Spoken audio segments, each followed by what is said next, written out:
A MAGA Republican Congresswoman was repeatedly called out to her face on live TV by a well-known Biden critic after a recent political stunt of hers ended in spectacular failure. But before we unpack all that, if you end up liking this video and you want to support the channel, please be sure to hit the like, subscribe, and alert bells before you go. All right, friends, we have several clips to look at in this video, and the first two I'm going to play are from a recent interview by Chris Cuomo, a former CNN reporter who now works for NewsNation. He's an enlightened centrist. He criticizes President Biden and the Democrats just as much as Trump and the Republicans. He spends a lot of time with the guys over at Valuetainment, which is a right-wing channel hosted by Patrick Bet-David and some other people. And he's interviewing Paulina, a MAGA Republican Congresswoman from Florida. But I'll give Cuomo credit. No matter who he's talking to, he tends to be a pretty tough interviewer. And in this interview, he calls Luna out for her hypocrisy with respect to law and order. And we'll break the context of this down further, but just to give you the bare minimum to get through these clips, Luna is responsible for a failed attempt to hold Attorney General Merrick Garland in contempt of Congress. And if it had passed, it would have allowed them to fine Merrick Garland thousands of dollars per day, or even potentially have the House of Representatives Sergeant at Arms arrest Merrick Garland. It failed, but this is the context. And so that's why I'm pursuing what I'm pursuing. No one's above the law.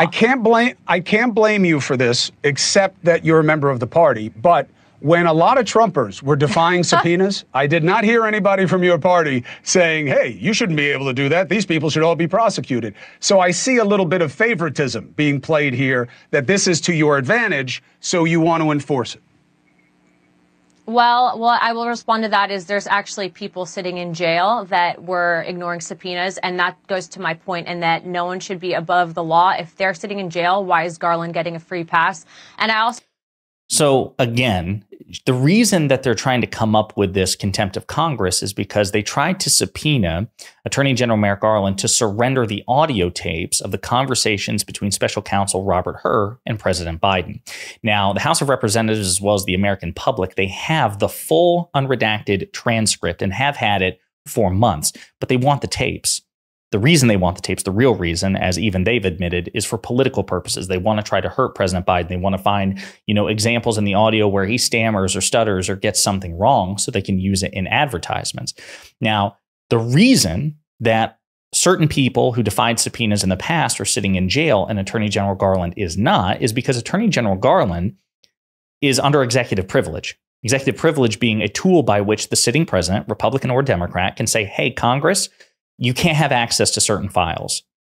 And then Congress, if they don't agree, they are free to sue the executive, to sue the White House and take it to court. Sometimes the court says, yeah, White House, you have to give Congress this information. Sometimes the court says, no, the White House is entitled to keep this information from you. Executive privilege goes back centuries as we understand it. So it's not like Attorney General Garland is just refusing to comply. He's being ordered by President Biden to not comply, which is within President Biden's legal rights to assert executive privilege. The people who are sitting in jail for defying subpoenas in the past were not protected by executive privilege. So there's a meaningful difference.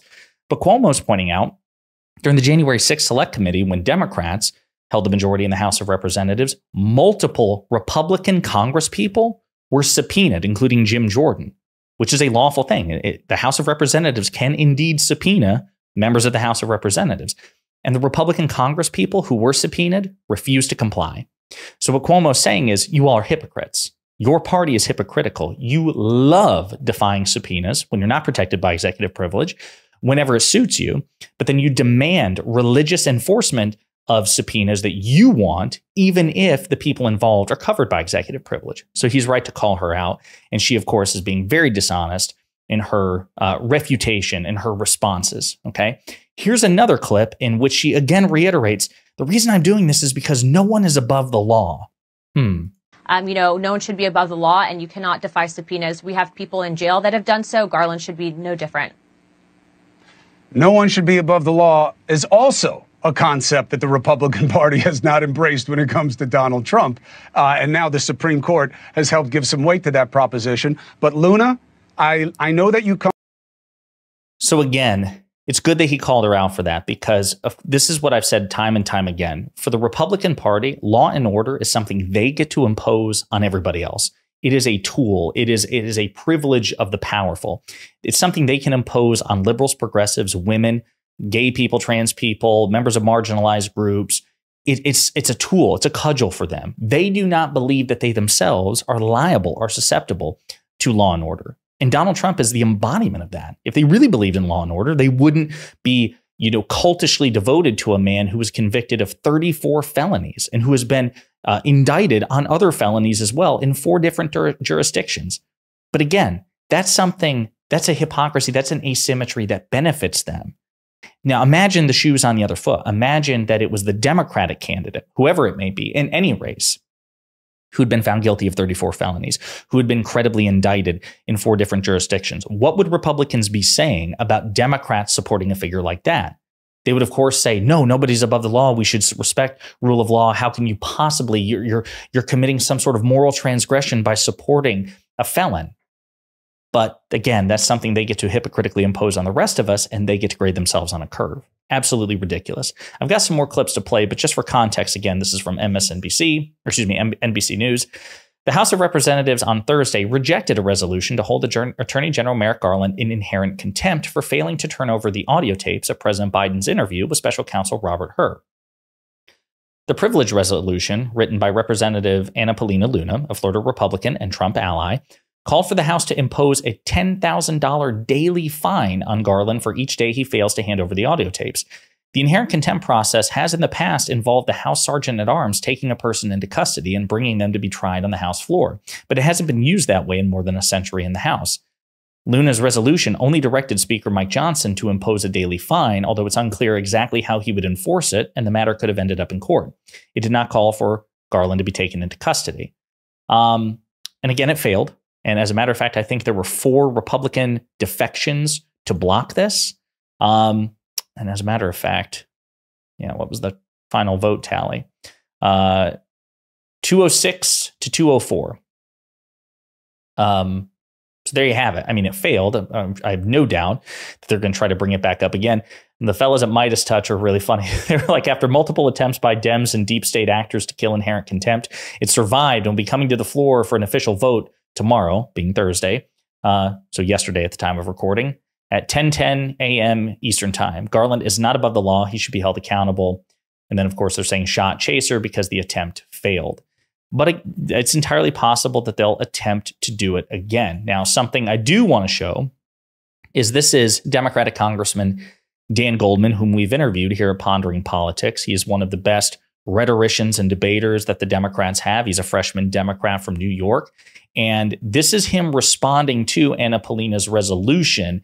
And I want you to note not just his refutation of the resolution, but what he says at the very, very end, because it's very important. Finally, I would like just to point out that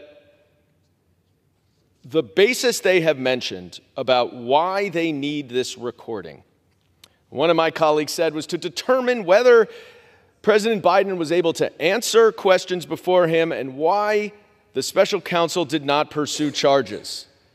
It is not a legitimate legislative purpose for Congress to second-guess federal prosecutorial discretion.